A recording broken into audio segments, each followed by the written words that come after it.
Hi, y'all. You know, T. Graham Brown's been around a lot in 2025. He's had a number one album. You're talking about from Memphis to Muscle Shoals. I wanted to put some older guys on there just to show the world that they could still carry the mail. A busy tour schedule, including regular performances on the Grand Ole Opry stage. He has his Sirius XM show LiveWire. We talked a while the other day, and he told me a lot about that and some other things he's been doing.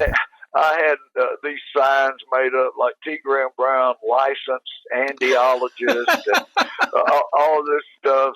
This is the first part of that conversation. Good morning, Willie Radio. It's Patrick Jack. Is this T. Graham Brown? Used to be. How are you, brother? I'm doing good, man. How you doing? Well, I'm not as busy as you are. I think we need one of those GPS tracking devices just to keep up with you, man. You are everywhere this year. Oh, I'm just trying to stay busy. You know, I don't want to work too hard, so not maybe as busy as you think. But I've been on the phone all morning promoting shows, and yeah, man, I am pretty busy on second thought. So I've been following you and what you had going with Howard Bellamy. By the way, there's a guy here locally. He's actually going to hear our interview on another station. His name's Greg Dunker, and we call him Dunk around here. He wanted to know which pocket Barney kept the bullet in. I think he kept it on his left front, I think. That's what I thought, too. He said to ask you, so Dunk, there's your answer. I think it's his left front. Yeah, I believe you're right. But I could be wrong. Well, you know, I have some friends that they named their son Andy Taylor. That was his first and middle name. So I don't know if I think you're bigger fans than them, but that's pretty dedicated to Mayberry. That is dedicated to Mayberry, but I got to say that's a fine name to name your son. Well, he's grown now, but this was a red-headed, freckle-faced young man. He could have been an Opie Taylor when he was little. I mean, he was red hair and freckles. He looked just like him. Wow. Well, you know, that's funny because every now and then somebody will come up to me and say, so they name their son T. Graham Brown, T. Graham, whatever their last name is. Well, you know, if I'd have had any kids that age, I might have done that myself. Yeah, man. It's a pretty good name. I want to take another minute to go through and find out exactly what is going on with the T. Graham Brown Christmas show. Now, are you taking the show alone, or are you bringing special guests, or what's happening there? No, we're going to bring a great band to the Carson Center. And, you know, I'll do all the songs people expect to hear and throw in a soul song or two, gospel song or two, Christmas songs. So it'll be all over the place. That show will. So you're bound to like something if you come to it. And we're going to jump in here and say that T. Graham Brown loves the Lord, too. This is going to be a Christmas show. It will not be too secular for you, right? Yeah, I'm a Bible-believing Christian, man, and we're going to hopefully put a blessing on somebody. Amen. We're glad to have that. All right. You know, that's one of the biggest compliments you could have given me is that I don't sound like anybody else. That's one of the things I really am proud of, actually. Do you remember back in the days when the Taco Bell commercials were going on? 59, 79, 99, run for the border, don't waste time, Taco Bell's done it again.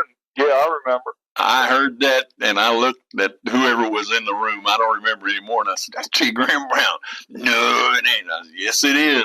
So I pulled up, I believe it was Wish I Could Hurt That Way Again. You listen and tell me that's not the same voice.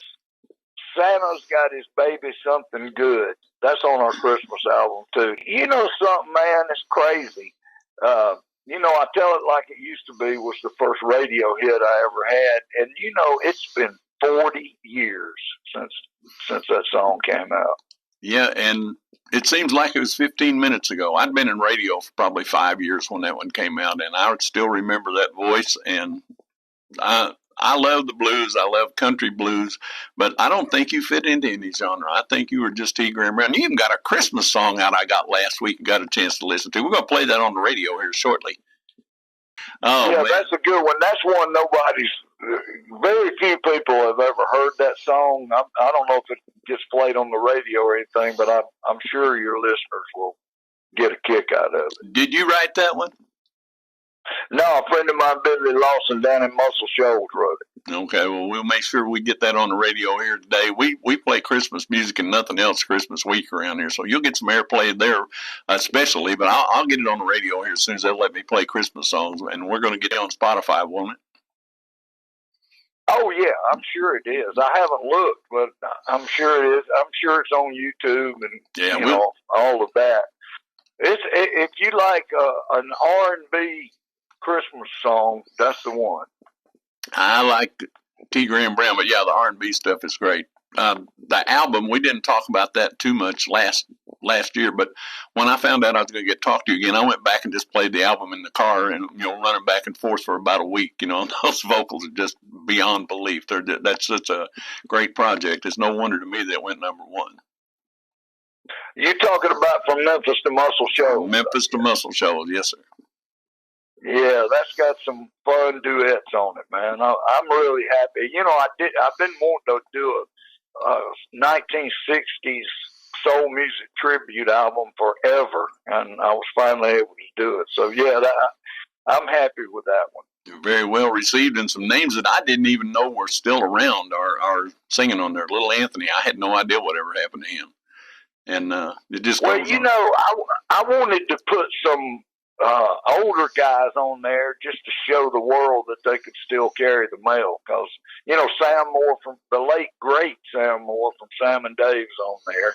Yep. And then there's Eddie Floyd, who with Steve Cropper wrote Knock on Wood, and Eddie Floyd had the original hit on it, and it was so cool to get Eddie Floyd in the studio to sing Knock on Wood with me. So that was a lot of fun, man. But recording Little Anthony down in Boca Raton, where he lives, and then I went down to Miami at Criteria Studios and got Sam Moore. So yeah, I'm really glad we got those guys on there.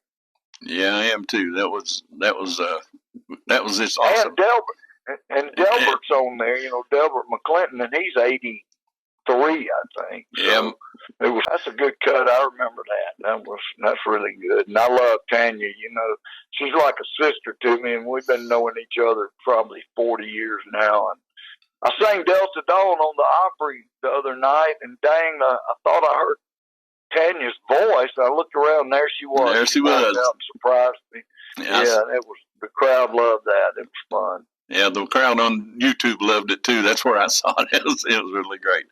Well, T, what have you been up to since we talked last? I've been busy, man. I've been putting together songs for a new gospel album I'm getting ready to cut for the Gaither folks. And the wonderful Ben Isaac from the Isaacs, you know, he's going to produce it. And they just got a Grammy nomination a couple of weeks ago. Doing that, play the Grand Ole Opry a lot. Just we're all over the place. I do my Sirius XM show. So those at the same time, or do you do those once a month? How does all that work? I've often wondered about that. Well, I line up. Yeah, you're right. I do one a month. I record them down at the Sirius XM studio downtown Nashville in the AT&T building. They have new studios there. It's great. I just, I play live cuts from artists' live albums. The show's called LiveWire, and it's like going from concert to concert. And I might play a couple of Mo Bandy songs from Billy Bob's in Fort Worth, and then just jump around, play Gene Watson down at Church Street Station. I play Dwight Yoke. It's all over the place, and it's all live music. It's really cool. And then I call up a friend of mine to be a guest every month, another artist friend. And shoot, man, I don't know how many artists I've had, like 60-something. It's really fun.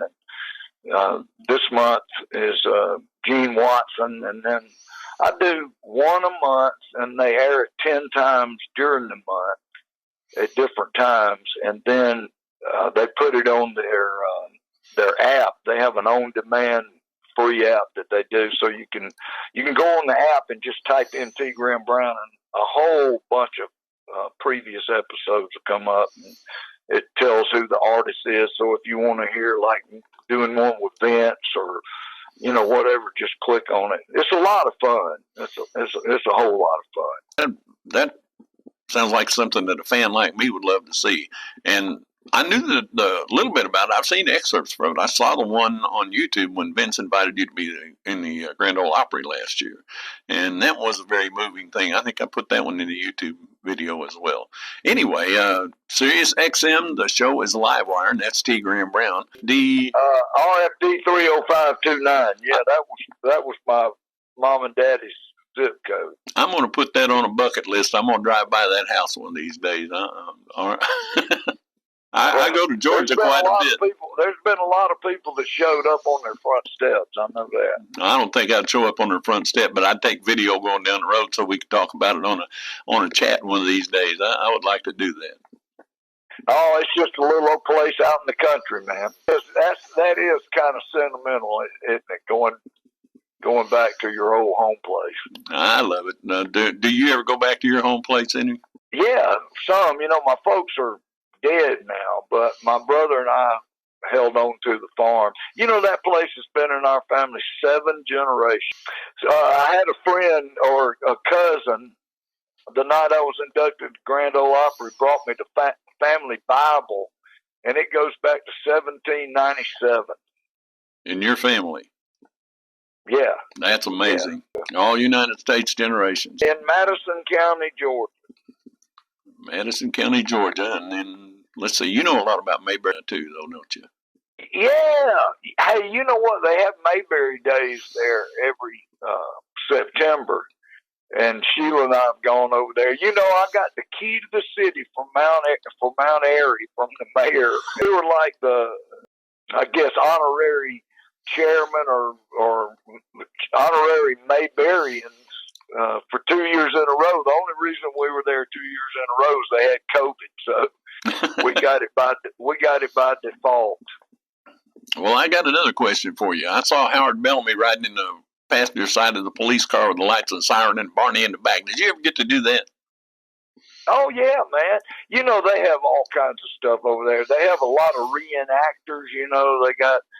They got a guy that does Briscoe Darling, and they got a Barney, and they got a Floyd the Barber, and they got they got the Fun Girls, and they have all kinds of stuff. And then they have 2 or 3 of those squad cars, painted like the Andy Griffith Show. And yeah, that's a fun little town, man. They have Andy Griffith Show stores, that are devoted to nothing but Mayberry, and they sell all this Mayberry stuff, man. You can get all kinds of stuff. I had a buddy of mine sent me a Floyd the Barber Shop shaving brush and some shaving soap. All right. When I want to use the shaving brush to shave, I just break out the Floyd the Barber one. So, like, you actually do use it then? Yeah. I got all kinds of Mayberry stuff. They have one, a Mayberryopoly game that's like Monopoly, except it's Mayberryopoly. I got a great jacket that Sheila got me. It's like a athletic leather jacket. It's like wool with leather sleeves, and it's a Mayberry Union High is on the back. I saw that. On the front. So, man, it's a sickness with it. That's what it is. I wish I had $1 for every Andy Griffith show I watched in the back of the bus over the engine. And so, I don't know. I find it culturally, I'm going to get all philosophical here, but I find it culturally that people who invariably, when they think about the American culture and what America means, the things that come to mind are places like the Waltons and Walton's Mountain and the Beverly Hillbillies and Mayberry, North Carolina, as being the ultimate Americana. I think that's great. There's a lot of great towns across the country that are kind of like Mayberry. I wish there were more Mayberries across the country. That'd be nice. It would be a positive impact to have more Mayberries around. Amen. It sure would. And then, Howard and Dave Bellamy had the song, I Wish Life Was Like the Andy Griffith Show. A lot of people subscribe to that theory, and I'm one of them. Well, I did a thing. You know, the Bellamy's have this TV show called Honky Tonk Ranch. Mm-hmm. So about 3 weeks ago, I did a Zoom call with David Bellamy, and it was an intervention.